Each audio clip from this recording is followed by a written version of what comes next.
그 앞 시간에 어떤 얘기들을 구영모 선생님이 해주셨는지 모르겠지만 뭐 역사라는 거에 대해서 그게 의학사가 됐건 뭐 다른 어떤 세계사, 한국사 뭐가 됐건 간에 여러분들이 이전부터 쭉 오랫동안 공부를 뭐 해본 분야인데 이 역사를 공부한다는 것의 의미는 그런 것이죠.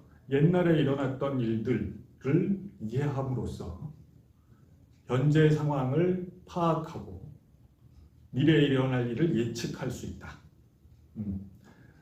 그래서 뭐 미래에 일어날 일들을 예측하는 것까지는 조금 큰 지나친 기대일지는 모르겠지만 어쨌든 이 의학과 관련해서 여러분이 몸담고 있는 이 의료계와 관련해서 또는 인간의 질병과 관련해서 과거의 히스토리를 돌아봄으로써 현재를 이해하고 현재에 일어나는 일들에 대해서 더 깊은 이해를 갖게 파악하는 데 도움을 줄 수 있을 것이다라는 기대하에 이런 걸 하는 거죠.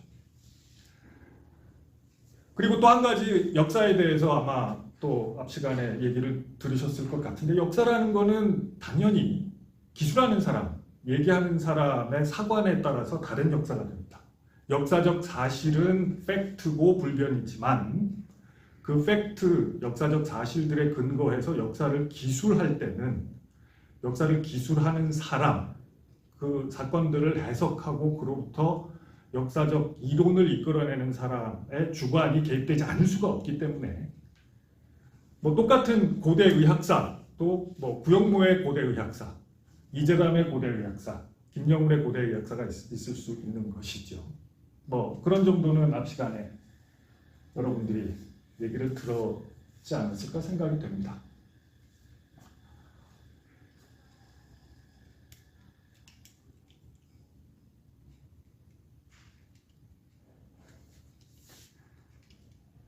이 포인터가 잘 안 돼요.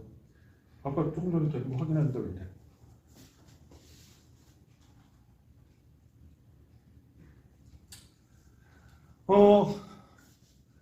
이게 그런 여러 사관의 역사가들 중에 한 분의 얘기를 한번 예시를 들어보겠습니다. 실제로 이렇게 역사를 의학자와 관련해서 이렇게 역사를 보는 분들이 있어요. 근대 의학은 고대 의학에서 발전한 것이 아니다. 사실상 19세기 말에 이르기까지, 그러니까 1800년대 후반에 이르기까지 그 인류의 역사가 쓰여진 것만으로 봐도 한 2000년 되죠.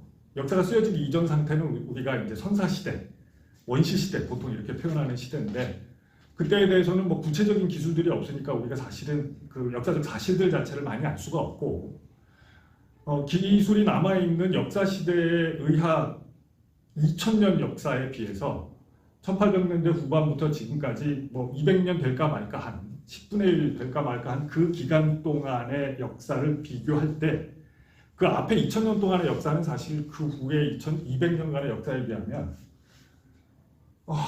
그 서서히 발전한 과정이 아닐 뿐만 아니라 오히려 그 이전의 의학은 인류에게 도움을 주기보다는 해악을 더 많이 미쳤다. 이렇게 생각하는 분들이 있어요. 있습니다.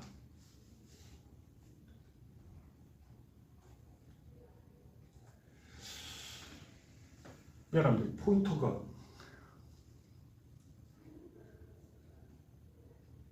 그래서 그런 역사적으로 발전이 일어나지 못하거나 오히려 해악을 끼쳤던 이유로 보통 사람들이 이런 걸 생각하죠. 자연치유나 의학 효과를 통계적으로 검증해내지 못하고 질병에 대해서 과학적인 마인드가 없어서 환자를 대하는 것으로 이제 어떻게 보면 질병을 치료하는 것을 대신했던 이런 문화들, 이런 것들이 의학의 발전을 저해하였다. 이렇게 보는 사람들이 있는데 이거는 사실은 저는 개인적으로 조금 생각을 달리합니다. 이게 근대 의학자의 관점에서 본 고대 의학, 중세 의학 뭐 이런 거죠. 마치 이게 이제 그 고려의 역사를 조선시대 사가 갔을 때 이 고려를 뒤집어 엎고 조선이 생긴 그런 배경에서 쓰다 보면 고려가 얼마나 부패한 그 왕조였는지 뭐 이런 거를 강조하게 되는 것처럼 실제로 근대의학의 발전 과정에서 굉장히 획기적인 사건들이 많이 일어나고 우리가 지금 뭐 정말 발전이라고 일컬을 만한 그런 사건들이 굉장히 누적됐고 그 이전의 역사는 그에 비하면 반대의 흐름이거나 전혀 무관하거나 이랬던 일들이 많기 때문에 이렇게 볼 수 있는데 어쩌면 다르게 보면 우리가 근대의학의 좁은 시야로만 봤을 때 잘 모르는 의학의 다른 것들이 어쩌면 근대의학으로 넘어오면서 잃어버린 것들이 그 과거의 역사 속에 있을 수도 있다. 저는 그런 생각도 합니다. 그냥 여러분에게 조금 동기부여를 위해서 그런 말씀을 드리는 거고요. 예, 구체적으로 얘기를 한번 해보겠습니다. 우선 의학의 역사를 얘기하면서 우리가 이제 지금 원시 시대 의학, 그다음에 고대 의학 이렇게 곤란한데 포인트가 안 넘어가서 지금 되네요. 예, 얘기할 때 아까 얘기했던 것처럼 선사 시대가 있고 뭐 고대, 중세, 근대, 현대 보통 이런 식으로 시대를 구분하잖아요. 이 시대를 구분하는 거는 당연히 뭐 500년 지나면 한 시대가 지나간다 이런 식으로 기계적으로 구분하는 게 아니죠.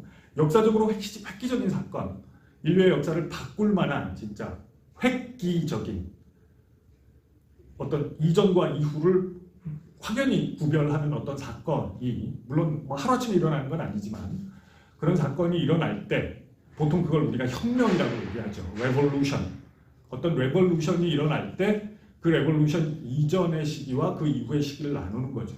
그래서 지금으로부터 먼 순서부터 고대, 중세 이렇게 올라오는 건데 당연히 아주 그 이견의 여지가 별로 없는 시대 구분이기는 합니다만 이게 이제 지금의 글로벌라이즈된 세계화된 이 시대 같으면 어느 지역에서나 그런 시대 구분이 동일하게 적용될 수 있겠지만 선사시대나 이 고대의 문명을 보면 상당히 많은 부분은 독립적으로 문명이 발전했기 때문에 이 시대 구분이 각각의 지역에 따라서 달라질 수 있습니다. 당연히 그렇겠죠. 그래서 일단 전제하고 싶은 것은 이 시대 구분은 일단 서양의 역사를 중심으로 시대 구분이 일어나서 고대와 중세, 근대를 나누는 여러분이 아시다시피 이제 고대에서 중세로 넘어가는 시기와 중세에서 근대로 넘어오는 시기에 획기적인 사건들이 있었잖아요. 알죠? 그런 건 다 잘 알 거 아니야. 이과라서 잘 모르나? 앞으로 얘기할 겁니다.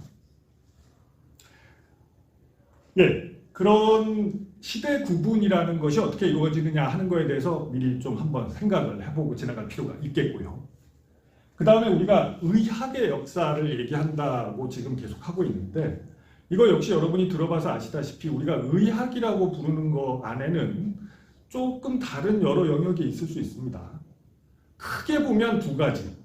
사이언스로서의 의학과 테크닉, 그러니까 아트 또는 테크닉으로서의 의료 기술, 이 두 가지를 구분해서 생각할 수 있죠. 예, 두 가지가 물론 사이언스로서의 의학에 기반해서 의료 기술이 발전하는 거고 의료 기술을 베푸는 의사들에 의해서 사이언스로서의 의학도 발전하는 거고 그렇기는 합니다만 많은 경우에는 예를 들어서 저 같은 사람은 의학에 대해서 공부를 하지만 의료를 시행하는 사람은 아니고 의료를 시행하는 사람들 중에 사실은 굉장히 많은 사람들은 지금도 의학적인 발전과는 무관하죠. 이미 축적된 의학적 지식에 근본한 의료 기술을 배워서 어떻게 보면 의학적 지식은 다 잊어버리고 마지막에 배운 의료 기술만 가지고 의사생활을 하고 있는 그런 경우들이 굉장히 많기 때문에 실제로 구별될 수 있는 부분이 있다는 거고요. 실제로 이게 말씀드리겠지만 과거의 의학적 발전 과정을 보면 이 두 가지가 서로 유리돼서 서로 분리돼서 역사적으로 발전했던 사례들도 꽤 있습니다. 우선 시대적인 순서에 따라서 이제 우리가 아직 역사적 기록이 아직 생기지 않았던 시대, 그러니까 진짜 호모사피엔스 이전 시대부터 시작해서 호모 에렉투스 뭐 이런 시대부터 시작해서 그냥 우리가 문자로 된 기록, 역사 말고 그냥 남아있는 유물들, 선사시대 유물들을 통해서 짐작할 수 있는 인간의 시대. 그때가 대략 이제 역사적 기록이 생기기 시작한 게 기원전 뭐 수천 년 전부터라면 대체적으로 인류는 우리가 알다시피 700만 년 전쯤에 기원전 700만 년 전쯤에 아프리카로부터 지금의 현생 인류를 얘기하는 겁니다. 아프리카로부터 기원해서 이렇게 지구상에 퍼지게 되었다. 이렇게 알고 있죠.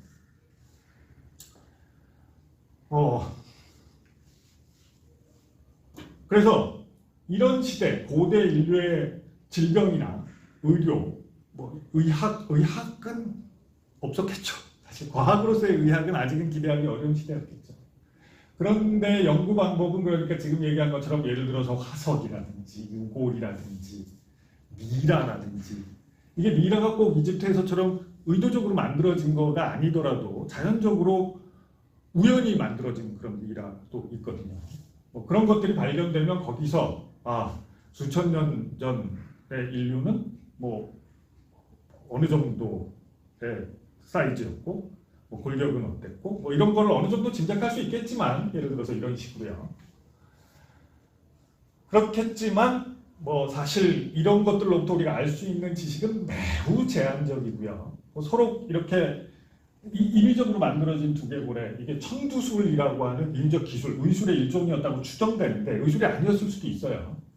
이런 것들을 통해서 아마도 이런 것이 치료적 행위로 행해지지 않았을까 하고 짐작할 수 있는 정도이기 때문에 이거로부터 우리가 뭐 의학의 역사를 얘기하기는 좀 어렵겠죠.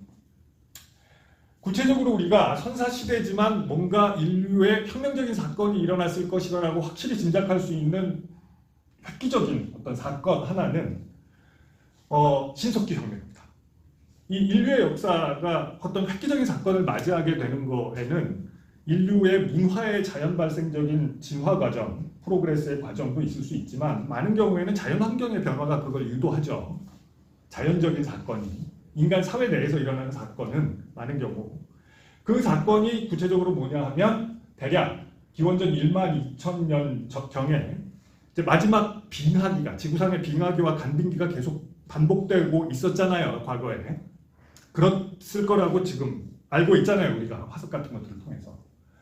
기원전 1만 2천 년경에 이제 마지막 빙하기가 끝나가고 간빙기로 접어든 것으로 알려져 있습니다. 기록에 의하면, 기록이 아니라 유물들에 의하면. 그러면 간빙기가 된다는 얘기는 북극의 얼음이 북극의 빙산과 남극의 얼음들이 다 녹아서 해수면이 상승한다는 걸 의미하죠. 실은 지금도 해수면이 상승하고 있잖아요. 지금도. 해수면이 상승하면 바다의 면적은 넓어지고 육지의 면적은 작아지고. 그렇다 보니까 상대적으로 이 식량 획득이 어려워지게 되죠. 그 이전에 인류가 식량을 어떻게 획득했느냐? 뭐 당연히 수렵과 어로.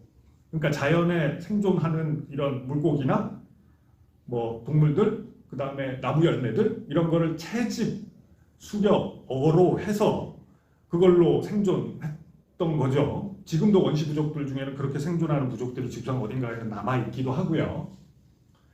이렇게 수렵, 어로 채집을 하던 인류가 이제 육지의 면적이 좁아지면서 점점 막 그 생존의 위협을 받게 되고 하면서 자연스럽게 좀 더 식량 획득의 효율적인 방법을 찾아내게 된 것이 바로 목축과 농업이죠.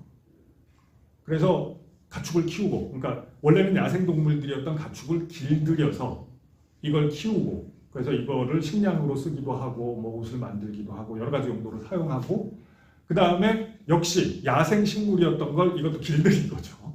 길들여서 농업을 하게 되죠. 그래서 생산성을 점점 높여가게 되는 거죠. 그래서 농경과 목축의 시대로 들어가게 됩니다. 그리고 그 이후 그 신석기 혁명이라고 우리가 부르는, 또 다른 말로는 그래서 농업혁명이라고 이걸 불러요. 농업혁명이라고 부르는 요 시기 이전과 이후로 인류의 삶은 확연히 구별됩니다. 그 이전에는 노마드의 삶이었죠. 그래서 그냥 식량이 있는 곳을 따라다니면서 이동을 한 거죠. 실제 야생동물의 대부분이 그렇잖아요. 인류도 그랬던 거죠. 그러다가 이제 농경과 목축을 하게 되면서 한 군데 정착해서 살게 됐고요. 그러면서 농업 생산성은 높아지고 인간의 지능 덕분에 농업 생산성은 점점 높아져서 이제 곡물과 가축들을 조금 더 효율적으로 생산할 수 있게 됐고, 그러면서 사실 뭐 생존의 위협에서 벗어나는 정도가 아니고 인구가 증가하게 됐죠. 과거에 이렇게 유목민 생활을 하던 인류에 비하면 한 군데 모여 살고 그 모여 사는 집단이 점점 커지게 된 거죠. 식량의 생산성이 증가하니까 인구 증가는 자연스럽게 일어나는 거죠. 그래서 이제 대규모의 그 소위 사회 집단이라는 것이 그때부터 서서히 생겨나기 시작해서 지금의 국가의 형태에 이르기까지 점차적으로 이 집단이 커가고, 집단 생활을 하면서 그 안에서 생겨난 문화라고 하는 것이 대대로 이어지면서 역사의 발전 과정을 지금까지 걸어온 거죠. 그런 획기적인 사건이 일어났는데, 이거는 이제 그냥 인류의 그 인류학적인 측면에서 봤을 때 획기적인 사건인데, 실은 이런 인류의 질병과 의료와 관련된 측면에서도 중요한 의미를 갖습니다. 그게 뭐냐면, 과거에는 주로 사냥이 주된 음식, 그러니까 식량의 소스였다면, 이제 농업을 하게 되면서 곡물이 상대적으로 고기 먹기는 좀 어려워지고, 이제 뭐 쌀, 보리, 밀 이런 거를 가지고 주로 주식으로 삼게 되잖아요. 그러면서 그 이전의 인류에 비해서 단백질이나 비타민, 무기질 같은 거에 영향 섭취는 사실은 좀 더 부족해지게 됐다고 합니다. 그래서 실은 그 이전의 인류에 비해서 신석기혁명, 농업혁명 이후의 인류는 평균 신장이 좀 작아졌대요. 그리고 비타민 결핍 같은 질병, 무기질 결핍 같은 질병이 생기기 좀 더 쉬운 상황이 됐고, 그런 의학적인 의미가 있고요. 또 한 가지 중요한 그런 의학적인 의미는 뭐냐면, 이 곡류와 더불어서 가축들과 함께 생활하는 삶을 살게 되었는데, 이 가축들로부터 수많은 바이러스나 박테리아가 인류에게 전파될 수 있는 위협에 처하게 된 거죠. 그래서 실제로 기원전 10,000년 전부터 시작해서 이런 개부터 시작해서 수많은 동물들을 인류가 길들여서 가축으로 같이 살게 되면서 이런 수많은 종류의, 예를 들어서 대표적으로 초면두라든지 결핵이라든지 뭐 이런 홍역이라든지 플루도 마찬가지죠. 이런 것들이 다 사실은 동일한 병원체는 아니더라도 가축과 인류 사이에 공유할 수 있는 병원체이라서, 이것이 이제 뭐 가축으로부터 인류에게 전파되는 일도 있었을 거고, 인간들로부터 이 가축에게 전파되는 일도 있었을 거고, 어쨌든 이런 전파가 좀 더 많아지면서 이런 에피데믹이 좀 더 크게 생겨날 수 있는 위험이 커진 거죠. 그래서 그 전에 비해서 영양 상태에 있어서도 불리한 면이 생기게 되었고, 전염병 문제에 있어서도 좀 더 위협적인 상황에 놓이게 됐다고 할 수 있는 거죠. 그 전에 인류, 그 유목민으로서의 인류가 어떤 삶을 살았는지 우리가 직접 뭐 정말 자세히 볼 수는 없지만, 어쩌면 인구는 적었지만 지금보다 잘 먹고 잘 살았을 수도 있다는 뜻이에요. 예. 그래서 이런 시대에 그렇다면 그런 질병들을 겪기 시작하면서 어쨌든 뭐 그 신석기혁명 이전이든 이후에든 어떤 종류로든 인류에게는 질병이라는 것이 있었을 텐데, 그런 질병에 대해서 인간은 어떻게 반응했을 것인가. 아시다시피 본능적인 의료행위라는 것이 있습니다. 이거 동물들도 하는 거죠. 상처가 나면 침을 바른다든지, 가려우면 긁는다든지, 뭐 어떻게 보면 아프면 뭐 움츠린다든지, 이런 모든 것이 어떻게 보면 반사적으로 몸에서 일어나는 본능적인 의료행위잖아요. 이건 동물들한테도 있어요. 심지어 동물들 중에 어떤 거는 자기가 아플 때 어떤 특정한 약초를, 뭐 풀이죠, 그냥 걔한테는 풀을 가서 찾아서 뜯어먹는 이런 동물들도 있다고 해요. 그러니까 일종의 뭐 약물 치료를 스스로 하는 거죠. 자가 약물 치료. 이런 본능적 치료 행위들이 동물 단계에서부터 있는데, 이게 인류가 이제 집단 생활을 하고 서로에 대해서 뭔가 의존적인 관계가 유지되면서 어느 구성원이 아플 때 다른 사람이 그 사람의 병을 치료하기 위해서 도와주는 행위를 자연스럽게 언젠가부터 하기 시작했을 거라는 거죠. 당연히 그렇겠죠. 이것이 의료의 기원일 거라고 생각하는데 중요한 거 하나는 처음에는 당연히 과학적 기반이 없으니까 질병이 왜 일어나는지 잘 몰랐을 거고요. 비가 왜 오는지도 모르고 뭐 왜 강이 아래로 흐르는지도 모르고 당연히 왜 겨울이 되면 추워지는지도 모르는 상황이니까 당연히 질병에 대해서도 똑같은 생각이었겠죠. 이게 왜 질병이 일어나는 거지? 왜 누구한테는 일어나고 누구한테는 안 일어나지? 왜 누구는 치료가 되고 누구는 죽지? 그거에 대해서 해답은 과학적인 해답, 우리가 요즘 생각하는 과학적인 해답은 당연히 없었을 텐데 그 시대의 인류에게는 과학을 대신하는 것이 일종의 종교나 미신이었다고 우리가 알고 있죠. 예. 사실 이 종교나 미신은 지금도 인류에게 뗄 수 없는 한 삶의 요소이잖아요. 이것도 어떻게 보면 본능에 가까운 겁니다. 이런 종교적인 믿음을 향한 본능. 그래서 우리가 잘 알고 있다시피 원시시대 그리고 그 이후에도 전혀 없어지지 않고 이 종교적 미신적 신념이 과학을 대신하는 이런 일들이 인간 사회에서는 계속 일어납니다. 그래서 이 시대에는 사실은 이런 종교나 그러니까 미신적 의료 또는 마법적 의료가 횡행했다는 거죠.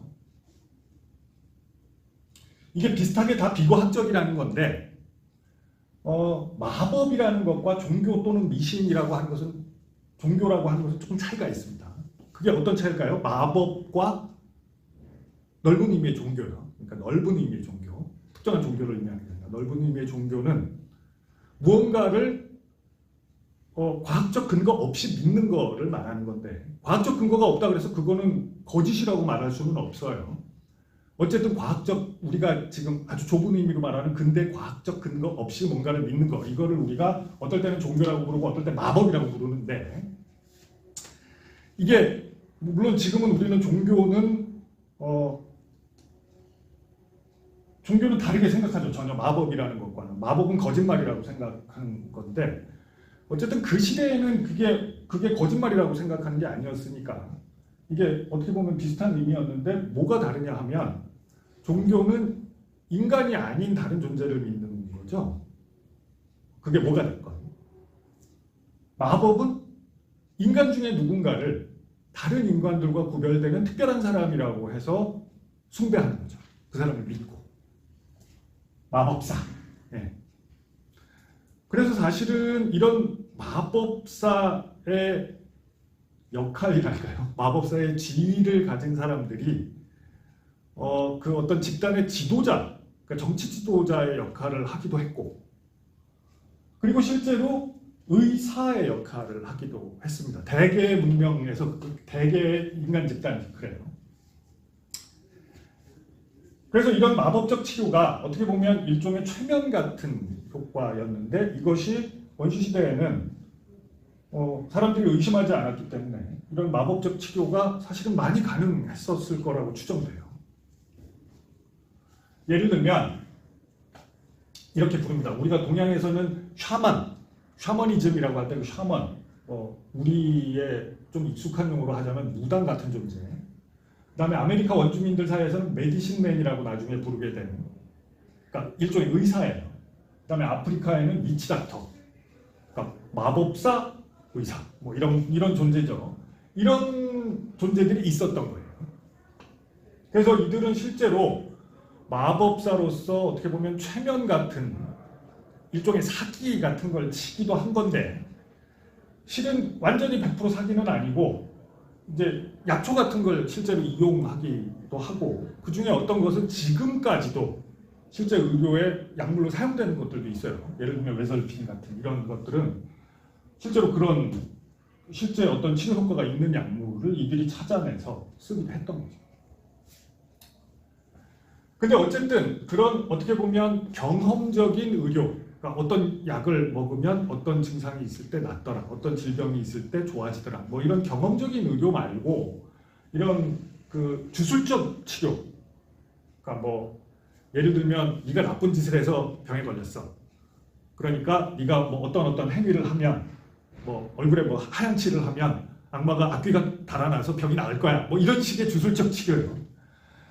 이런 것들이 사실은 어떤 그 집단 내에 있는 터부 같은 종교적 신념에 기반을 두고 있으면서 그 마법사 또는 어떤 주술사, 닥터에 해당하는 이런 사람에 대한 인간적 신뢰, 이 사람들이 특별한 사람들이라고 하는 인간적 신뢰에 기반해서 이거를 그러니까 질병 자체보다는 인간관계에 근거해서 치료 행위를 시도하고 실제로 그런 치료 효과가 나타났을 거라고 생각됩니다. 그런 사례들은 굉장히 많은데 그래서 이게 특별한 인간 존재이기 때문에 아무나 그냥 뭐 나 오늘부터 닥터 이렇게 할 수는 없었던 거고 대부분의 이런 원시 의료 시대의 의사에 해당되는 사람들은 굉장히 어려운 과정을 거쳐서 그런 의사가 됩니다. 뭐 그 부족마다 굉장히 차이는 있지만 대개의 경우 그 과정이 굉장히 어려워요. 아무나 될 수 있는 게 아니에요. 예, 이런 것이 원시 의료고 예를 들면 이렇게 막 하얗게 칠을 해서 악귀를 쫓아낸다든지 막 뭐 춤을 추고 소리를 지르면서 그것이 어떤 치료의 효과를 거두게 된다든지 뭐 이런 것들이 아직도 일부 원시 부족에는 남아 있다고 합니다. 그리고 이런 약물 치료뿐만 아니라 위생에 대한 관념들도 이런 걸 찾아볼 수 있는데 이것도 역시 과학적인 근거에 출발한 거라기보다는 종교적인 이유에서 처음 출발했을 거라고 생각되고요.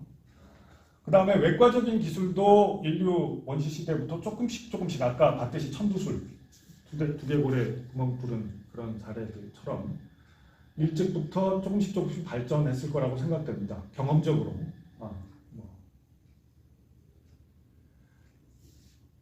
그러면서 이제 우리가 이제 문자로 어떤 기록들을 찾아볼 수 있는 고대 문명의 시대가 이제 그 후에 오기 시작하죠. 이거는 물론 우리가 고대 문명이라고 부를 수 있는 좀 더 규모가 큰 거의 이제 국가라고 부를 만한 규모의 사회 집단이 생겨나는 시대부터 원시 시대라기보다는 고대 문명 우리가 이렇게 부르는데 그게 가능해진 거는 그냥 농업혁명 그 자체의 효과라기보다는 청동기와 철기 같은 도구들이 생겨나면서 그게 농업 생산성을 높일 뿐만 아니라 전쟁을 통해서 큰 사회 집단을 만들 수 있는 그런 도구로서도 작용했기 때문에 큰 규모의 국가가 형성될 수 있는 기반을 제공하고 그래서 기원전 한 2, 3천 년 전 정도부터 지구상 여기저기에서 독립적으로 큰 규모의 문명들이 생겨나기 시작하죠.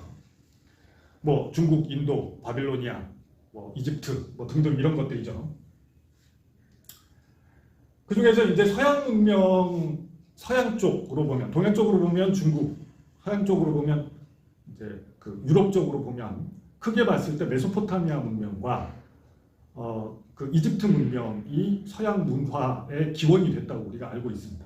아메리카에 따로 잉카 문명, 뭐 아즈텍 제국 뭐 이런 것들이 있었지만 이 문명은 나중에 이 유럽에서 간 사람들에 의해서 사실은 거의 이제 흔적이 없어지고 말았죠. 예, 그래서 우리가 이제 고대 문명이라고 하면 대표적으로 이집트, 메소포타미아, 중국, 인도 정도를 꼽는데 그 중에 이집트가 먼저 얘기를 잠깐 하고 지나가자면 우리가 기록으로 가지고 있는 역사, 뭐 의학을 포함해서 인류의 수많은 학문의 역사를 볼 때 이게 결과적으로 지금 현재의 인류에게 가장 큰 영향을 미쳤고 가장 많이 남아있는 문명의 잔재는 다음 시간에 얘기할 그리스 문명의 잔재입니다. 그래서 우리가 쓰는 말 중에 상당 부분이 2000년, 3000년 전에 그리스에서 쓰던 말들이에요, 사실은. 그리고 그 이전의 역사, 예를 들어서 이집트의 역사, 메소포타미아의 역사 이런 것도 실은 그리스 사람들이 써놓은 역사의 근거에서 우리가 생각하는 게 대부분. 그러니까 이집트의 문서들 뭐 이런 것들 남아 있긴 하지만 그거보다는 오히려 예를 들어서 호메로스나 헤로도투스 이게 다 그 그리스 문명 시대의 역사가들이거든요. 그 그리스 사람들이에요. 그 시대에. 그러니까 소크라테스보다 한 200~300년쯤 전? 뭐 그 시대의 그리스 사람들인데 이 사람들이 이제 그 이집트나 바빌로니아 같은 데의 역사에 대해서도 다 기록을 해놓은 것들이 있고 이것이 어떻게 보면 이 문명을 우리가 보게 되는 창의 역할을 합니다. 그래서 사실은 예를 들어서 이집트라는 용어 자체가 영어에 이집트라고 되어 있는데 그리스에서 아이귀토스라고 쓴 단어를 건너 이제 최종적으로 지금까지도 영어에서 이집트라고 쓰고 있는 거고요. 예를 들어서 우리가 아시아라고 하는 이 말, 아시아, 유럽, 이렇게 아메리카 이렇게 나누는 것도 아메리카라는 말은 나중에 생겼지만 아시아라는 말은 이 시대에 있었어요. 근데 물론 그 아시아가 여기 한국까지 저 뭐 중앙아시아 거쳐 인도 거쳐 중국 거쳐 한국까지 이 일본까지 이 아시아를 지칭하는 게 아니고 지금의 터키, 그러니까 아시아 마이너라고 하는 그 지역을 아시아라고 불렀던 거예요. 근데 그 이후에 거기로부터 연결돼서 대륙으로 쭉 아시아 대륙 전체를 아시아라고 부르게 된 거죠. 그래서 하여튼 우리가 이런 그 그리스 문명이 어떻게 보면 이제 역사의 출발점이라고 서양 문화에서는 그렇습니다. 출발점을 보고 그 이전의 문명은 어떻게 보면 그리스 문명의 눈으로 보는 거라고도 할 수 있습니다. 그래서 이 기록들이 중요하고요. 그들에 의하면 그들이 볼 때 우리 이 주변에 있는 여러 인류 집단들 중에 저쪽으로는 바빌로니아, 이쪽으로는 아이깁토스가 있는데 바빌로니아도 그들이 쓰던 말이에요. 바빌로니아, 아이깁토스가 있는데 이쪽으로 물론 에티오피아 같은 것도 있는데 얘네들은 문명이라고 할 만한 게 없고 아이깁토스 대단해. 와 여기 뭐 신기한 것도 많고 애들 뭐 엄청 옛날부터 발전한 문화가 있어. 이렇게 생각한 거예요. 그래서 그런 이집트 시대에 물론 우리가 이제 뭐 여러 가지 영화 같은 걸 통해서 알고 있다시피 주로 이게 굉장히 종교적인 사회였다고 생각되고 그 시대에 가장 그 유명한 의사라고 기록에 남아 있는 유명한 의사라고 하면 우리 이 사람 들 수 있거든요. 임호텔. 이 미라라는 영화에 나오는 영상인데 이게 뭐 기원전 2600년경의 대신이고 이게 피라미드를 처음 만들었다고 생각되는 사람이에요. 이 사람은 왕은 아니고 대신인데 건축가이기도 하고 의사이기도 했다라고 알려져 있습니다. 그래서 이 사람이 나중에는 의신으로 신격화돼요. 의술의 신. 그래서 뭐 어떤 사람들이 이 사람한테 빌면 병이 나을 거다 막 이렇게 생각하기도 하고 그랬던 거예요. 물론 그 이후에는 상당히 많은 부분이 이제 이런 종교적인 색채로부터 좀 더 경험이 쌓이면서 실제 경험에 의해서 실증된 실험적으로 확인된 어떤 치료법 같은 것이 조금씩 기록이 누적되기도 하고 그 다음에 학문적인 업적이 조금씩 쌓이기도 하고 그렇기는 하지만 아직 이게 이제 그런 주술적인 원시시대의 의료의 그런 종교적인 색채가 굉장히 많이 남아있고 아직도 사제가 의사 역할을 하고 뭐 그랬던 집단입니다. 예, 이집트에는 다른 문명에서 볼 수 없었던 아주 특이한 풍습이 있었는데 그게 니기라를 만드는 거였죠. 물론 이것도 다 인간의 영혼이 사후에도 없어지지 않는다는 종교적인 믿음 때문이었죠. 그래서 육신을 어떻게든 보존하고자 하는 노력을 했던 거죠. 거기 사용된 이제 어떻게 보면 이거는 그 의학적인 처치는 아니지만 나트론이라고 하는 그런 물질을 사용했는데 이게 그 주성분이 이 기록에 남아 있어서 정확히 뭔지는 잘 모르지만 여러 가지 증거들을 종합적으로 볼 때 소듐 카보네이트예요. 이게 과탄산소다라고 해서 지금도 집안에서 뭐 예를 들어서 뭐 세척제라든지 뭐 이런 용도로 그 세제로도 쓰거든요. 지금도 많이 쓰죠. 그런 거를 이때부터 이제 이거를 요런 물질을 그 광물질을 추출해내서 이걸 썼다고 해요. 화학적인 이런 처치 요법으로. 그래서 이게 이제 그 나트륨의 어원이 된 거죠. 나트륨의 어원. 소듐 바이카보네이트니까 Na2CO3. 이런 것들을 이용해서 미이라를 만들었다고 알려지고 있고요.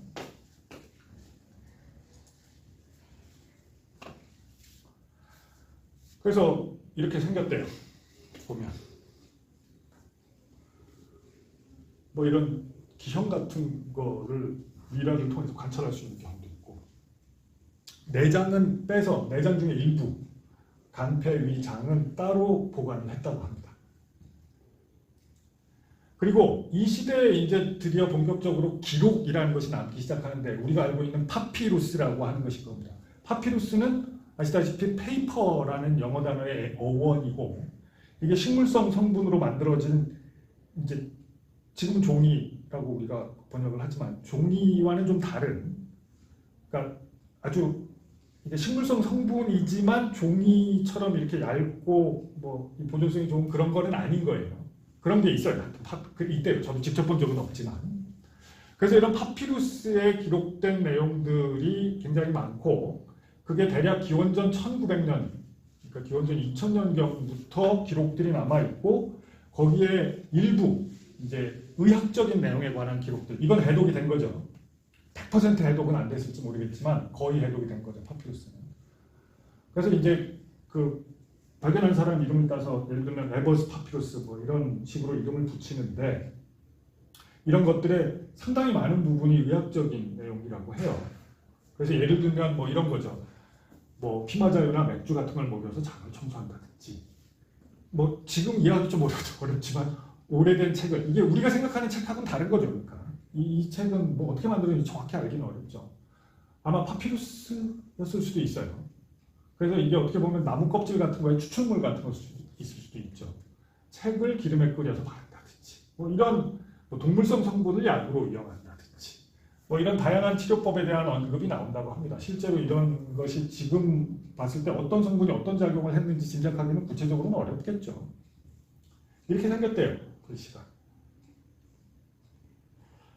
그 다른 한편으로 아까 얘기했다시피 메소포타미아 문명이 있었는데, 아시다시피 메소포타미아라는 말은 강과 강 사이에 있는 지역을 의미하는 거고, 그 아시아, 그러니까 터키보다 더 동쪽에 주로 이제 페르시아 같은 나라들이 나중에 생기게 되는, 지금으로 치면 이라크가 있는 그 지역, 티그리스 강과 유프라테스 강 두 강 사이에 비옥한 토지, 거기가 이제 메소포타미아라고 부르는 지역이고요. 그 지역에서는 파피루스 대신에 이런 점토판 같은 걸로 이 기록을 남겼다고 해요. 이거는 아직 해독이 안 된 부분도 많은 것 같더라고요. 그리고 이 메소포타미아 지역에서 오랫동안 발전한 문명이 최종적으로 이제 바빌로니아라고 하는 문명으로 이제 기원전 3100년경부터 국가 형태로 존재하기 시작하고요. 국가 형태가 이제 나타나기 시작한 거죠. 밀농사도 이때 했다고 그러고요. 그 점토판 기록의 일부 해석돼서 우리에게 알려진 게 예를 들면 함무라비 법전 같은 거죠. 인류 최초의 법전이라고 알려진. 거기에 보면 법조항들, 뭐 사람을 죽인 자는 사형에 처한다, 뭐 이런 것들이 나오는데, 예를 들면 의료 과실에 대한 배상 같은 것도 규정이 돼 있다고 해요. 그래서 예를 들면 뭐 종기를 짜냈는데 만약에 뭐 그래서 나으면 뭐 돈을 얼마를 받고 엄청나게 비쌌답니다. 그 다음에 노예를 치료해주면 노예 주인으로부터 얼마를 받고, 일반인 치료하는 것보다 훨씬 쌌대요. 근데 심지어 그럼에도 불구하고 엄청난 비용이었다고 합니다. 이게 화폐 가치로 보면. 대신 이제 치료할 수 있다 그래서 치료를 했는데 만약에 환자가 죽어버리면 그 의사의 손을 잘랐대요. 무시무시한 문명이죠. 그렇게 나온대요, 기록에. 역시 종교적 병인론, 그리고 이제 진단에 있어서도 이런 주술적인 방법, 동물의 간의 형태를 보고, 이게 이 옛날 문명에는 흔히 보이는 겁니다. 어떤 동물의 장기나 뭐 예를 들면 동양 같으면 그 거북이의 등껍질에 나타난 무늬를 보고 처음에 그 주역이라는 게 만들어졌던 것처럼 그런 것도 있었다고 하고요. 마찬가지로 경험적 의학 지식이 조금씩 축적되기 시작하면서 이게 이미 기원전 4000년에 아편을 사용한 기록도 있다고 하고요. 하수도나 뭐 수세식 화장실 같은 거의 개념, 이때 있었다고 합니다. 이게 예를 들면 이게 양의 간을 보고 질병의 예후를 점치는 그런 거를 도식적으로 보여주는 그런 모델이라고 해요. 그런가 하면 다른 한편으로 이제 아메리카 쪽으로 넘어가면 물론 이게 아메리카는 중간에 대서양 그 다음에 이쪽으로는 태평양을 통해서 육지로는 전혀 이 아시아나 유럽 문명하고 교통이 없는 시대였고 이게 그 먼 바다를 항해할 수 있는 기술이 아직 인류에게 없던 시대니까 거의 이제 유럽이나 그러니까 그 이집트 메소포타미아나 중국 인도 쪽하고는 거의 독립적으로 문명이 발전했죠. 그러다가 이제 16세기, 17세기 이 정도의 스페인, 포르투갈 이런 애들이 가서 진짜 배 한 척 타고 몇백 명이 가서 이 문명들을 싹 없애버렸잖아요. 그래서 지금은 기록으로만 남아있는 문명이죠. 그게 이제 크게 봤을 때 두 가지 아메리카에 크게 번성했던 문명이 마야 문명과 잉카 문명이잖아요. 그래서 마야 문명은 멕시코 지역, 지금의 멕시코 지역, 주로 밀림, 이 울창했던 이 지역에서 번성했던 문명으로 알고 있고요. 그래서 이 마야 문명의 이제 마지막 그 스페인 사람들이 가서 이걸 멸망시키기 직전에 아즈텍 제국이라고 하는 꽤 큰 제국 형태의 그 문명이 남아 있었던 걸로 알려져 있죠. 그런가 하면 잉카 문명은 저 남아메리카의 남쪽, 지금의 페루 근처의 안데스 산맥 지형에서 주로 산지를 주변으로 발전한 문명이라고 알려져 있습니다. 이 마야 문명에서도 독자적으로 문명이 발전하면서 여러 가지 의료적인 기술이나 지식도 축적이 됐는데 역시 많은 부분 주술적이었고 약초나 마취제, 그러니까 주로 이런 약물과 관련된 지식이 상대적으로 풍부한 반면에 해부학적인 지식은 별로 없고 물론 외과적인 치료 기술은 뭐 이 해부학적 지식에 비해서는 조금 별개로 발전할 게 있는 거지만 뭐 그런 특성이 있었다고 해요.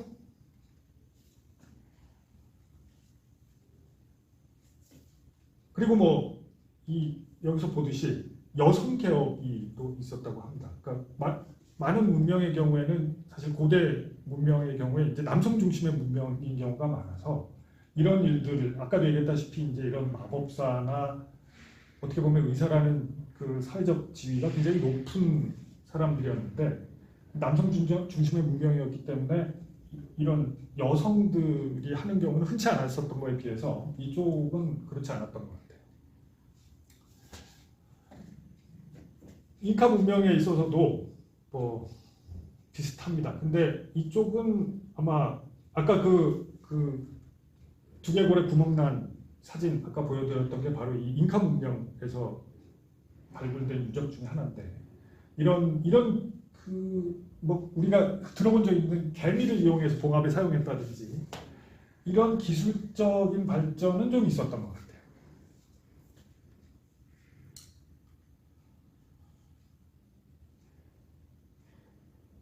예, 그래서 천두술은 상당히 이제 흥미로운 유적이기는 한데 구체적으로 뭐 어떤 목적으로 어떻게 치료를 하고 그 결과가 어땠는지 뭐 이런 건 잘 알 길이 없죠. 예, 그래서 실은 시간이 많이 됐는데 그런 고대의학의 일반적인 특징들을 보면서 우리가 이제 사실은 이게 이제 서양 중심의 관점에서 보면 그런 것들이 주로 이제 역사 기술에 많이 나오는데 좀 우리 중심으로 보면 인도나 중국 쪽 의학이 사실은 우리 실생활에도 아직도 굉장히 많은 영향을 미치고 있기 때문에 더 중요한 부분이 있습니다. 그래서 조금 시간을 더 들여서 이 얘기를 좀 할게요. 인도는 아시다시피 그 랭귀지 자체도 인도 유럽 어족이라 그래서 유럽 쪽 랭귀지랑 유사성이 많죠. 실제로 이 인도에 지금 살고 있는 인종이 이쪽 서쪽으로부터 이렇게 유입돼서 이 유럽 방향, 그러니까 중앙아시아 유럽 방향으로부터 유입된 민족이고 그래서 원래 그쪽의 랭귀지의 흔적이 지금도 남아 있다고 그렇게 생각되고 있습니다. 그래서 이제 지리적으로 보면 중국 쪽에 가깝지만 그런 어떤 인종적 또는 언어적 측면에서 보면 저쪽 유럽 쪽에 가까운 거죠.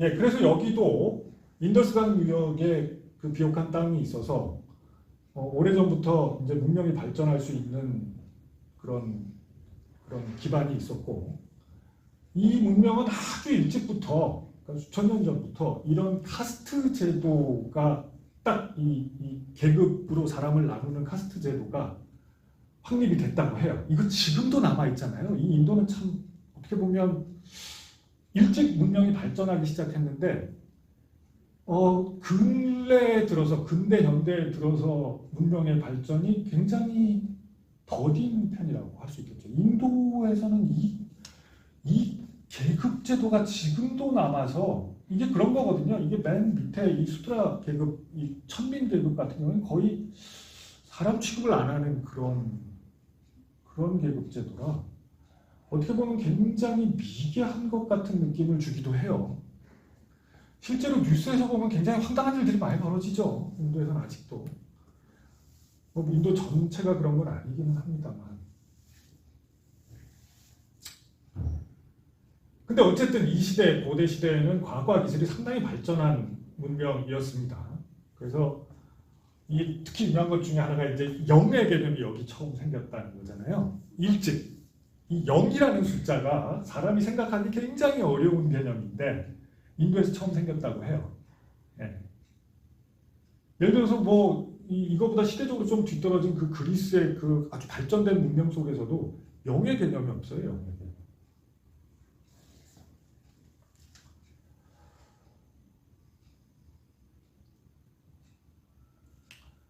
예, 그렇습니다. 그리고 인도의 경우에는 베다라고 해서 문헌 기록들이 베다라는 이름으로 남아 있는데 이게 그 유태인들의 탈무드나 그 히브리인들의 구약처럼 아주 오래전부터 내려오는 전승 기록이고 이게 무슨 의학적인 기록만 들어있는 그런 건 아니죠. 많은 부분은 종교적인 기록이고 이 뜻은 진실이라는 뜻이라고 해요. 트루스. 진리, 진실 이런 거. 그런 기록들이 남아 있어서 이 중에 일부 이 내용이 이제 그 파피루스처럼 일부 내용이 의학과 관련된 내용들이 있어서 그거로부터 고대 인도 의학의 특성을 알 수 있다라고 합니다. 그래서 비슷해요. 주술적인 의료가 굉장히 많았고 여기는 의사는 서민 계급이었다고 해요. 인도의 경우에는. 예, 동물학, 화학, 외과학 이런 것이 다 발전했고 책병약설 얘기가 여기 처음 나오기 시작하는데 인도 문명에서부터 이게 이제 그리스, 인도 문명 쪽에 굉장히 만연했던 의학 이론이면서 다음 시간에 우리가 자세히 얘기할 텐데 의학 이론이면서 이제 아주 오랫동안 의학 발전에 영향을 미쳤고 우리한테도 그 잔재가 많이 남아있는 사이언스의 원시적 형태? 예. 사이언스로서의 의학의 원시적인 형태라고 할 수 있는 겁니다. 그게 사책 이런 거 들어봤죠? 다음 시간에 자세히 얘기할게요. 이게 인도 쪽에서도 이런 이론들이 일찍부터 발견이 된다고 합니다. 그래서 이런 차카라 베다, 수슈르타 베다, 바그바타 베다 이런 것들이 있대요. 그래서 여기 각각에 보면 일부 의학적인 기록들이 남아 있다고 합니다. 예를 들면 이런 거.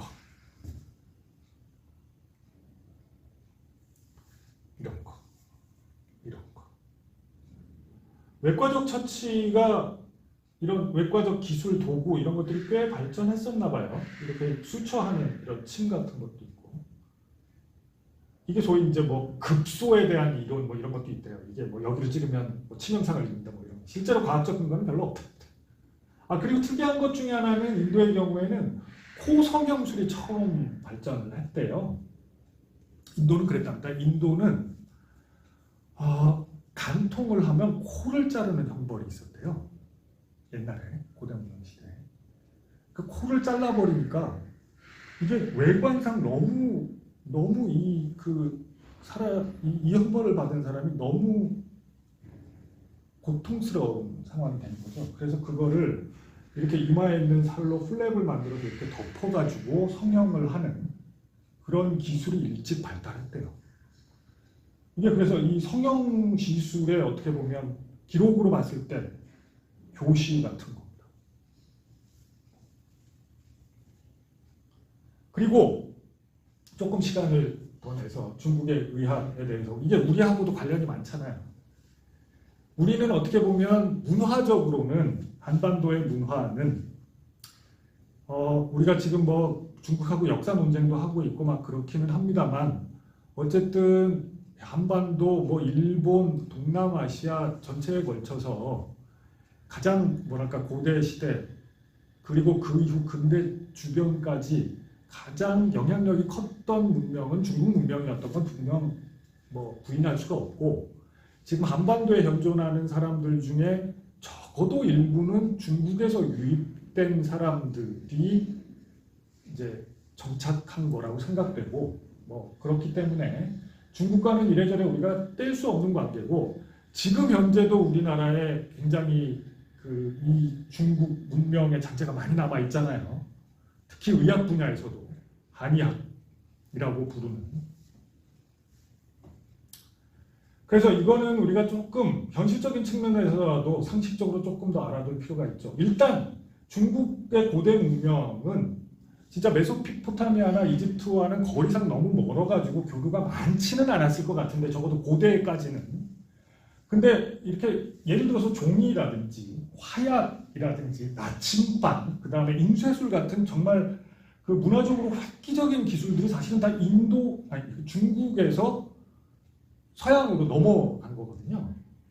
그러니까 이게 일찍 이 문화적으로 굉장히 발전했던 문명이라고 볼 수 있습니다. 그리고 중국 문명의 특성이 뭐가 있냐면 종교적 색채가 약해요.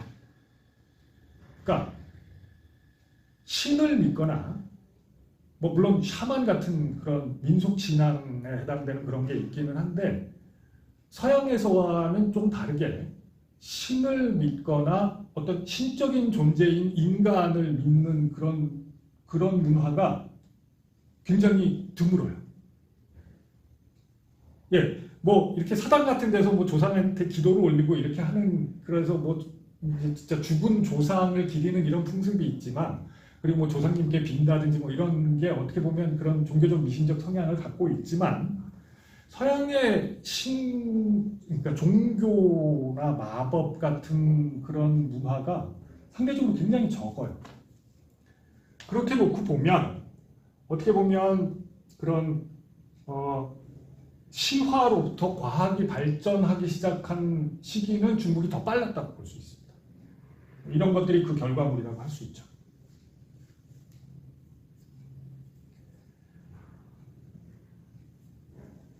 그래서 그런 배경에서 의학 역시 일찍 상당히 많은 기록들을 남기기 시작했는데, 중국의 의학에 대해서 우리가 이해를 하고 지금까지도 남아있는 중국 의학의 잔재를 이해하기 위해서는 요거를 모르고는 얘기하기가 좀 어려워요. 음양과 오행 많이 들어봤죠. 이거는 사실은 의학뿐만 아니라 중국의 철학 및 과학에 정말 지대한 영향을 미치는 겁니다. 그래서 오늘 시간은 많지 않지만 제가 이거를 여러분한테 설명할 수 있는 사람도 세상에 많지 않을 것 같아서 예쁘게 도식적으로 한번 얘기를 해보고 지나갈게요. 목화토금수인 건 알죠? 오해. 이게 어떤 이론이냐 하면 원소입니다. 원소. 그러니까 이 인간의 과학이 발전하는 데 있어서 공통적으로 어느 문명에서나 세상의 원리를 알기 위해서 추구했던 것이 뭐냐 하면 이 세상을 이루는 원소, 그 다음에 원동력이 무엇이냐입니다. 그러니까 원소라고 하는 건 구성물질로서의 유니트를 말하는 거고, 원동력이라고 하는 것은 어떤 변화를 일으키는 힘을 말하는 겁니다. 그래서 어떤 원소로 이루어진 어떤 것이 어떤 원동력에 의해서 어떤 변화를 일으키게 된다. 이게 뭐 계절의 변화든 질병의 발생이든 뭐 이런 것을 원소와 원동력을 추구했던 거예요. 그걸 알고자. 그래서 예를 들면 그리스의 사원 소설, 뭐 이거 다음 시간에 얘기하겠지만 아까 뭐 인도 문명에도 심지어 있었다고 했잖아요. 이런 것들이 과거의 과학적 발전의 출발점이었던 것처럼 중국에서는 크게 봤을 때 두 가지 원소에 대한 인식이 있었습니다. 그게 하나는 뭐냐면 음과 양이에요. 이건 그냥 대비되는 것으로서 하나는 밝고 뜨겁고 가벼운 거, 하나는 차갑고 무겁고 어두운 거, 이런 식으로. 그래서 이 두 가지가 있다. 그래서 항상 반대되는 두 가지가 같이 존재하면서 이것들 간에 서로 어떤 균형을 주고받고 이루고 이런 것이 세상의 변화의 원동력이 된다. 이것이 원소인 동시에 이 둘 사이에 이 밀고 당김이 원동력이 된다. 이게 응양 이론이고, 또 다른 한편으로는 두 가지가 아니고 5개를 해석하는 거죠. 나무스러운 원소가 있고, 불스러운 원소, 흙스러운 원소, 광물스러운 원소, 물스러운 원소가 있다. 이 5가지는, 그러니까 예를 들면 그냥 나무 쪼가리가 있다면 목으로 이루어진 물질인 거죠. 목이라는 원소. 불은 불 그대로, 토는 흙, 토 그대로. 금이라는 건 이 토 속에서 나는 광물질들을 말하는 겁니다. 그러니까 광물질, 예를 들면 철광석이라든지 이런 거. 물은 물이고. 근데 이런 것들이 이제 우리가 보는 가장 단순한 하나의 원소로 이루어진 이런 것들뿐만 아니고 세상 만물 속에 이런 것들이 막 이 원소들이 적당한 비율로 막 섞여 있다. 이런 게 오행 이론이에요, 출발이.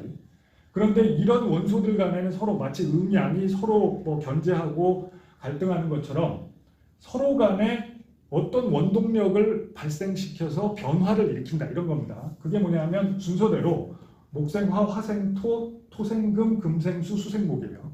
이런 원리입니다. 이 사람들이 이런 세상의 도식적 원리를 생각하게 된 이유가 이런 거예요.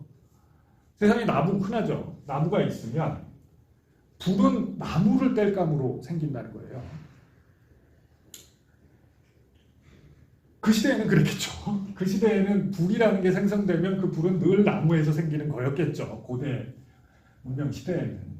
그리고 불이라는 게 생겨나서 어느 정도 막 활활 불타고 있다가 나중에 불이 없어진 상황에서 보면 재가 남아있잖아요. 재. 그 재가 토라고 생각한 거예요. 그리고 이 토, 이 세상에 널려있는 불로부터 생겨난 이 토 속에 땅을 파보면 광물질이 나오죠. 네, 광물질. 그게 뭐가 됐건. 그 당시에는 금은 돈 같은 걸 명확히 구별할 수는 없었을 테니까. 다 묶어서 금이라고 부른 거예요. 이게. 지금의 금하고는 다른 거예요. 광물질이에요. 흙 속에서 이게 나온다고 생각했고요. 그 다음에 이게 물이 나오는데 지하수죠. 그러니까. 강물은 지하수가 합쳐져서 바다로 들어가는 과정이고 이 지하수가 이 금들 사이에서 나오는 거라고 생각했어요. 당연히 그렇겠죠. 이렇게 그냥 흙으로만 이루어진 데는 물이 밑으로 빠져버리니까 이 물이 생성돼서 샘이 생길 수가 없잖아요. 그러니까 이런 광물질들이 있는 이런 광물질을 많이 포함한 암석들 사이로 물이 나오니까 이 금이 물을 생성한다고 생각한 거예요. 그리고 물이 고여 있으면 그 논 생각하면 돼요. 그 안에서 식물들이 자라나서 나무가 되는 거죠. 그런가 하면 이게 일방적으로 서로 이렇게 순환적으로 생성해내는 관계뿐만 아니고 조금 더 복잡하게 이들 중에 어떤 것들은 서로 억제하는 기운이 있다는 거예요. 예를 들면 목은 화를 생하는데 화가 생하는 토를 극한다는 거죠. 극. 생극. 극은 뭐냐 하면 이 토의 성질을 무너뜨리고 망가뜨리고 이겨낸다는 겁니다. 이게 뭐냐 하면 이 나무가 흙을 헤집고 나오잖아요. 아주 딱딱한 것 같은 이 토양에서 밑에서 싹을 틔우는 나무가 뚫고 올라오잖아요. 그게 목이 토를 극한다고 생각한 겁니다. 그런가 하면 화는 금을 극하죠. 광물질을 이 불로 녹여낼 수 있잖아요. 그래서 이게 화가 금을 극한다고 생각했고 토가 수를 극한다고 생각했습니다. 이게 뭐냐 하면 물의 흐름이라는 것이 토가 가로막는다는 거죠. 토가 있으면 이 물의 흐름이 막힌다는 거예요. 그러니까 흙으로 댐을 쌓아서 물을 막는 걸 생각한 거예요. 그런가 하면 금은 목을 극한다. 이 광물질로부터 만들어진 도끼날이 나무를 쪼개는 현상을 의미하는 거죠. 수가 화를 극하는 것은 우리가 예상할 수 있는 일이고, 그렇게 해서 이런 오각형 안에 별이 그려진 이런 어떻게 보면 흥미롭고 예쁜 도식적 모양이 나오는 겁니다. 근데 이게 얼핏 들으면 너무 그럴싸했던 거예요. 고대인들에게. 이게 무슨 주술도 아니고 종교적인 것도 아닌데 마치 그런 것처럼 누군가가 이런 원리를 얘기해 주면 고대인들이 들었을 때 오, 정말 세상에 대해서 밝은 설명을 주는구나 이렇게 생각한 거예요. 그렇지. 그래. 나무에서 불이 나고 불에서 토가 생기고 그렇네. 근데 문제는 이런 이론, 원소 이론이라고 볼 수 있는데 이런 이원소, 그러니까 음양 이원소 이론 또는 오행 오원소 이론 이런 것이 거의 종교적인 의미를 갖게 됐다는 거예요. 이게 결과적으로 보면 소위 동양 철학이라고 하는 것에 이런 내용들이 지금까지도 막 어떻게 보면 뭐랄까 그 최고 단위의 원칙, 세상을 움직이는 최고의 원리 뭐 이런 것처럼 지금 도그마가 돼 있는데 이 도그마가 너무나 강력하다 보니까 경험적으로, 그러니까 어떻게 보면 종교적인 제한이 없는 상황에도 이 경험적으로 축적된 경험과 기술이 이 철학과 양립하기가 어려웠던 거예요.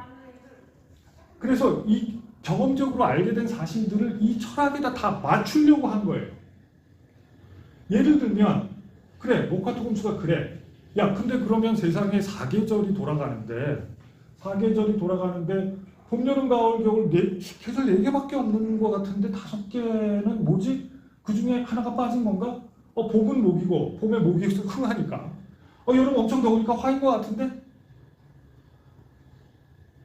그럼 가을, 겨울은 어떻게 되는 거지? 뭐 이런 곤란에 빠진 거죠.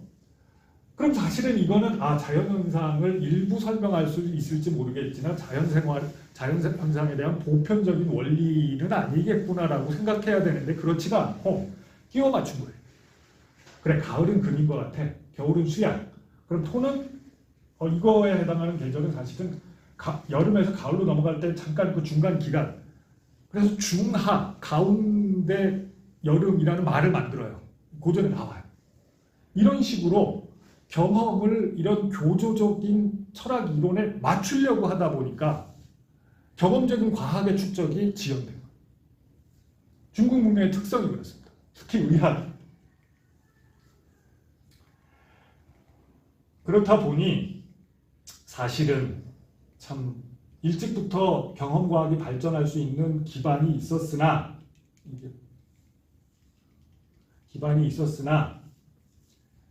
어떻게 보면 이런 음양오행이라는 그럴싸한 이론 때문에 오히려 경험과학의 발전이 저해되는 그런 안타까운 결과를 낳았다고도 볼 수 있습니다. 음양오행. 지금까지도 하다못해 사주팔자를 봐도요. 아직도 사주팔자라는 게 있잖아요. 그러면 연월일시 4개 주에 각각 정민년에 무슨 경신일에 어쩌고저쩌고 이게 8가지 글자 나오잖아요. 그럼 이거 음양과 오행에다 다 맞춰요. 예를 들면 나는 1967년 7월 20 며칠 날 몇 시에 태어났는데 나는 보면 양이 많아. 그리고 이게 오행에 대입시켜보면 화가 많아. 그래서 나는 예를 들면 화가 많은 사람이니까 화가 많은 걸로 인해서 몸의 밸런스가 깨질 수 있으니 화를 억제하는 게 뭐죠? 수국화잖아. 그래서 나는 물이 맞아. 이런 식이에요. 다. 근데 얘기했듯이 이게 교조적인 철학이 됐지만 그 출발로 놓고 봤을 때 세상의 원리의 일부를 설명하는 면도 있어요. 그래서 예를 들면 사주 같은 걸 보잖아요. 내가 한때 수백 명의 사주를 내가 진짜로 보고 음양에 맞춰본 적이 있어요. 음양오행. 옛날에. 그러면 랜덤은 아니에요. 또. 진짜. 랜덤이 아니야. 있어, 뭐가.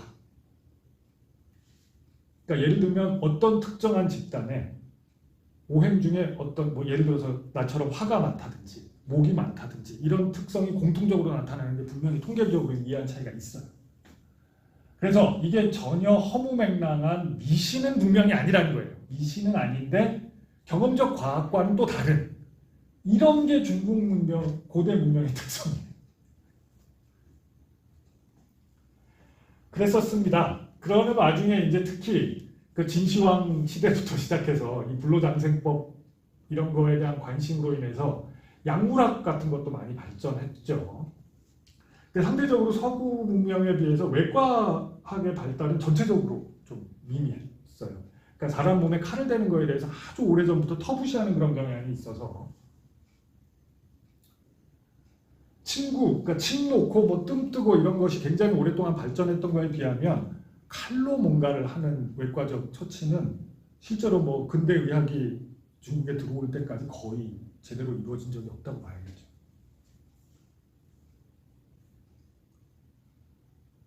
근데 의학적, 경험의학적인 거죠. 이건 경험 의료적인 측면에서 봤을 때 어떤 부분은 아까 무슨 종이나 화약 같은 거에서 예를 들었던 것처럼 서양 문명에 비해서 발전이 빨랐던 부분들도 있어요. 예를 들면 종두법 같은 거. 이게 인도나 중국에서는 좀 더 서양에 비해서 일찍 나타났다고 하거든요. 그래서 서양으로도 인도에서 이제 나중에 종두법이 건너가게 된 거고 아마도 이제 우리나라 종두법도 아마 인도 또는 중국으로부터 이렇게 건너왔을 수도 있죠.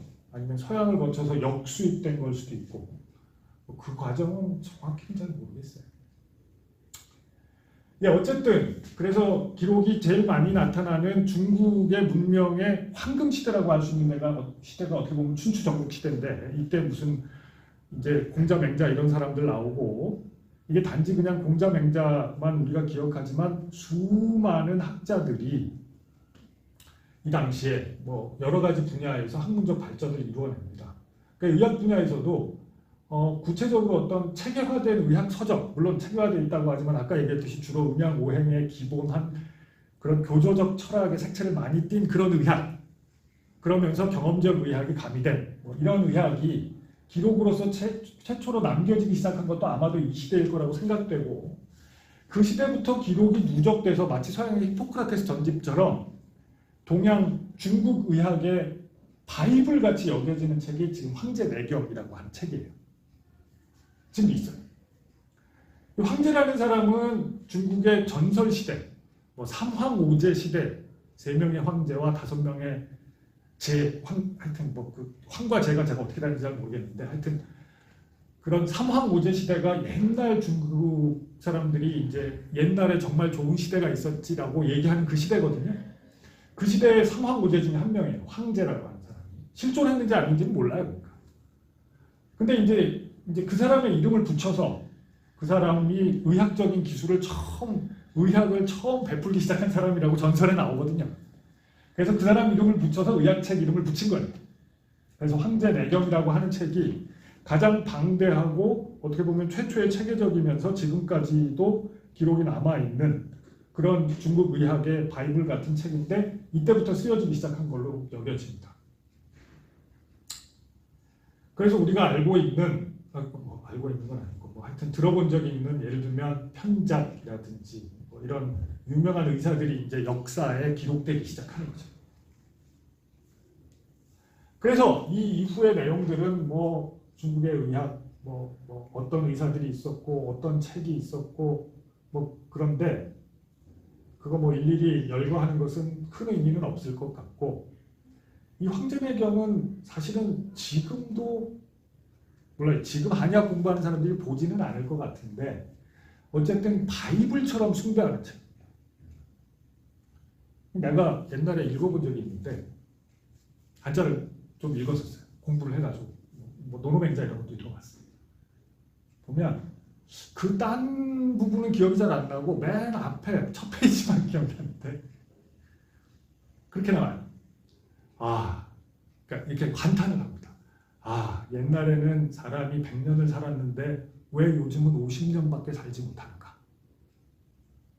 어떻게 하면 다시 우리가 100년을 살 수 있는, 그러니까 그게 천수죠. 천수를 누릴 수 있는 삶을 살 것인가. 이렇게 출발해요. 책이 그래요.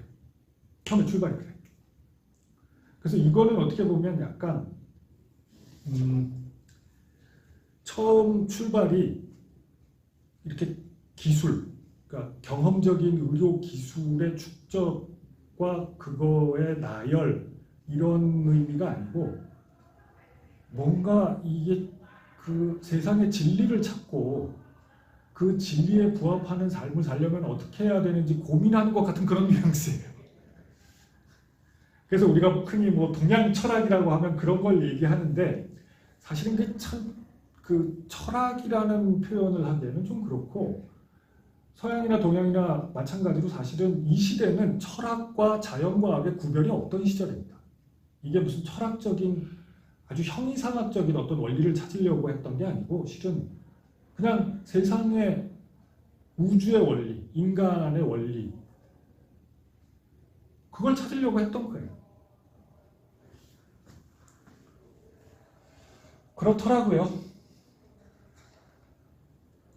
그 다음에 이제 시대적으로 이제 어떤 의사가 있었고 어떤 이제 기록이 남아 있고 뭐 이런 건데 그 황제내경 이후로 가장 뭐랄까 그 역사에서 가장 유명한 의사고 가장 영향력 있는 저술로 남아 있는 거는 이 사람입니다. 장기, 그러니까 본명은 장기고 준경이 호라 장준경이라고도 부르고요. 보통 장준경이라고 해요. 호가 준경인 거죠. 그래서 뭐 혹자는 이 사람을 중국의 히포크라테스라고 부르고 이 사람이 쓴 책이 상한론이라는 책이 있는데 이 상한론이라는 책이 지금까지도 뭐 의학적인 저술로서 가장 이제 그 발전된 저술이다. 뭐 이렇게 알려져 있기는 해요. 뭐 지금 그렇다고 상한론에 나오는 처방이나 치료법을 그대로 쓰는 거라기보다는 이제 가장 뭐랄까 그 황제내경하고 이게 어떻게 보면 시대가 다른 건 아닌데 뭐 더불어 황제내경과 더불어 가장 영향력 있는 의학 저술로 알려져 있습니다. 상한론. 이게 상한이라는 게 급성 발열성 질환을 얘기하는데 이때 아마 이 시대에 중국에서 가장 만연했던 질병인 것으로 생각돼요. 그래서 그 질병을 중심으로 여러 가지 의학적인 내용을 기술한 거죠. 근데 그 질병이 상한이라는 게 정확히 뭐였는지 지금도 몰라. 아마 타이포이드 피버였을 거라고 생각해요. 뭐 이런 유명한 의사들이 있었다고 합니다. 그래서 이런 것들은 건너뛰고 한번 한가할 때 한번 읽어보시면 한가할 때 읽어봐도 재미없을 거예요. 흥미로운 것 중에 하나는 아까 얘기했던 그 원소 얘기가 서양은 4개, 어떻게 보면 서양은 4개, 이게 4개의 원소 이론이 서양에서 굉장히 오랫동안 가거든요. 그리고 중국은 5개인 것 같은데 사실은 인도를 통해서 이 4원소 이론이 중국에도 전해졌던 것 같아요. 그래서 인도의 4원소설과 비슷한 지화수풍의 4요소를 주장한 사람도 있어요. 이게 오행 이론하고는 다른 새로운 이론인 거죠, 이게. 근데 이거 흥미로운 거 하나 얘기하자면 목화토금수 오행이랑 서양의 4원소는 뭔지 알죠? 물, 불, 흙, 공기. 네, 물, 불, 흙, 공기. 네, 물, 불, 흙, 공기. 4원소. 그대로죠. 그리고 물, 불, 흙, 공기는 물, 불, 흙까지는 오행이 있죠. 수, 화, 토. 네, 목과 금이 이제 오행에 있는데 4원소에는 없는 건데 이게 그 고대 시대에 어떤 처음으로 학문적인 발전이 이루어지기 시작할 때 서양과 동양이 달랐던 아주 중요한 포인트가 여기입니다. 공기예요, 공기. 거기 서양의 4원소에 공기라고 되어 있는 거 있죠. 그게 그 처음으로 구체적인 문헌에 나오는 게 아에르 또는 아이테르라고 해서 그리스 문헌에 나와요. 다음 시간에 우리 그리스 얘기할 텐데 그 공기가 처음에는 물론 이렇게 수증기 같은 걸 공기로 생각했던 것 같기는 한데 나중에 가면 진짜 지금 우리가 생각하는 공기 이거 에어 있잖아요. 질소와 산소로 이루어진 이거를 아에르라고 부르고 지금 영어의 에어라는 단어가 거기서 온 거거든요. 근데 이게 중국을 포함한 동양 문명에서는 그럼 이거는 뭐냐 하면 공이었어요. 공, 빌공자 공.